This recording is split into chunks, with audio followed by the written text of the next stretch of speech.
జీవితం శాశ్వతం కాదని నువ్వు తెలుసుకో. ఇది తాత్కాలికమని తెలుసుకో. నీ శరీరము తాత్కాలికమని తెలుసుకో. నీ సంపద, నీకున్నటువంటి పరువు ప్రఖ్యాతలు ఏదైనా సరే అది తాత్కాలికమని తెలుసుకో. అసలు నీవే తాత్కాలికమని గుర్తుపెట్టుకో. కాబట్టి శాశ్వతమైనది పరలోక రాజ్యము. అక్కడ యేసుక్రీస్తు ప్రభు వారు యుగయుగాలు ఉంటారు. అక్కడ నీవు కూడా ఉండాలని ఆశపడినట్లయితే ఈ క్షణమే, ఈ సమయంలోనే, ప్రభువా నేను పాపిని, నన్ను క్షమించు, నా కొరకు ఈ లోకానికి వచ్చి చనిపోయి నీ రక్తం కార్చినావు, నేను నమ్ముచున్నాను, నన్ను క్షమించు అని నువ్వు ప్రార్థిస్తే దేవుడు నీ ప్రార్థన ఆలకిస్తాడు. నీకు కూడా గొప్ప శాంతి, సమాధానం, నెమ్మది అనుగ్రహిస్తాడు.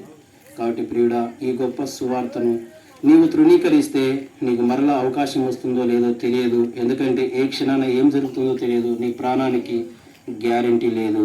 ఈ లోకంలో ఉన్న వస్తువులకు వారంటీ గ్యారంటీ ఉంటుంది, కానీ మనిషి యొక్క జీవితానికి ఈ రెండూ లేవు. కాబట్టి నీవు ప్రాణం ఉండగానే రక్షణను నీవు నిర్లక్ష్యం చేయక ఒప్పుకొని నీ పాపాలు విడిచిపెడితే దేవుడు నిన్ను కూడా రక్షించుకుంటాడు. అప్పుడు నువ్వు ఎప్పుడైనా చనిపోయినా, నేను ఎప్పుడు చనిపోయినా ప్రభుతో ఉంటాను, పరలోక రాజ్యంలో ఉంటాననేటువంటి గొప్ప శుభప్రదమైన నిరీక్షణ దేవుడు నీకు ఇస్తాడు. అప్పుడు నువ్వు సంతోషంగా, సమాధానంగా లోకంలో జీవించగలుగుతావు.